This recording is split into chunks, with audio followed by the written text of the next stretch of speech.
Okay, so you've seen these images by now. The U.S. on 3 different occasions striking supposed drug boats that were sailing in international seas. The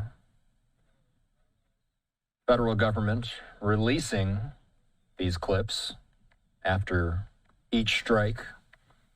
The reason why we're bringing this up is because today, President Trump has, well, we're hearing from the Associated Press at least, that President Trump is declaring drug cartels to be unlawful combatants. And he says that the United States is now in a, quote, armed conflict with those combatants. This is according to a Trump administration memo obtained by the Associated Press. As we know, the U.S. has recently carried out strikes on these boats in the Caribbean. Hal Kempfer is here. For years, Hal has worked on he used to work on the war on drugs under U.S. Southern Command. He's a retired Marine intelligence officer and the host of the Strat podcast. Let's focus on the word armed conflict, Hal. Earlier in the newsroom, we were learning about this story. We were talking about it in the newsroom, and producer Jonah asked a good question. He asked, what's the difference between armed conflict and war? What's the difference? I think the answer is not much, really. You know, it's very interesting, Austin. They've often brought up the fact, they said that only Congress has the authority to declare war. Congress has not declared war since World War II, and you may have noticed some things happened in Korea, Vietnam, Iraq, Afghanistan, and several other places that looked a lot like war.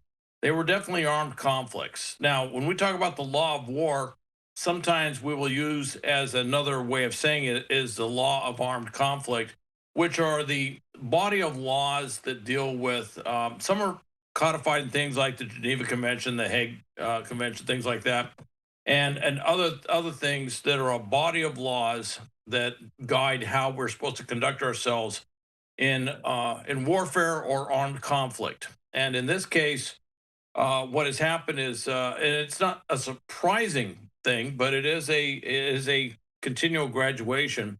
First, the international drug trafficking organizations, the criminal cartels, the drug trafficking cartels, were designated as terrorist groups. Once they're terrorist groups, then they looked at these vessels that are owned or that are being run by them. Essentially, they look like stateless vessels. They're not registered. They don't seem to have they're not flying a flag, anything like that. But they're carrying dangerous narcotics, and we've taken the next step of saying, okay, they're a terrorist target, and we've been targeting them like we would target a terrorist target, say, in Afghanistan or Iraq in years past. Now we've gone the next step, which is looking at the individuals and saying, okay, what is their status? And they're not lawful combatants. They are not combatants. They are not soldiers, sailors, whatever, from a foreign nation state. They're from a transnational terrorist organization, if you will. So we're now calling them unlawful combatants. And what that means is that they don't have all the protections in the Geneva Convention of a lawful combatant. And this is the same thing we did after World War II. And this is where you saw where we would take a lot of people into custody, and then they would go to various different places. They wouldn't be processed as criminals, but they weren't being treated as prisoners of war under the Geneva Convention. And some of them, were rendered off to what they call black sites, these places where they're being held. And of course, probably the most famous site that held unlawful combatants was Guantanamo down in Cuba. So, we always talk about how Congress plays into combat wars, as it's being described here, armed conflict. Mm-hmm. I always like to ask myself, is it clear whether or not Congress can approve or ban these types of military actions? Theoretically, I say theoretically because I've never seen it really applied.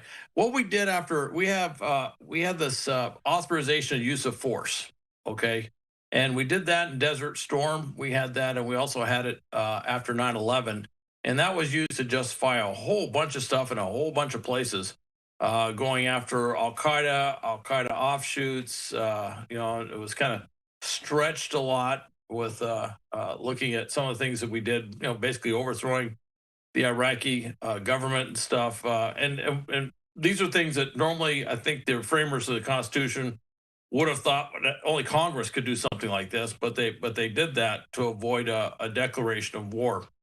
But Congress is supposed to declare war. Now, after Vietnam, we established a War Powers Act, which says that once the president takes a military action, kind of like what you just saw here, he has to notify Congress. Now, based on what I'm seeing today, it looks like there has been a notification of Congress. So I don't think that President Trump is in violation of the War Powers Act. He did notify Congress, so they're not. I don't think anyone can claim they weren't notified. The question is, are they going to start the clock? And my recollection of the clock was there was a couple different things for 60 or 90 days, depending on which stats you looked at. But have they started the clock on that? And that I'm not sure if they have. There should have been a clock, and the idea was after Vietnam, we looked at this and we said, look, again, we did another war, just like Korea, didn't declare war like the Congress, like the Constitution says. So we're going to put a cap on what the executive branch, the president, can do in terms of using the military in these foreign conflicts, if you will. And but I've yet to ever see where Congress ever imposed that thing and said, okay, you have to stop.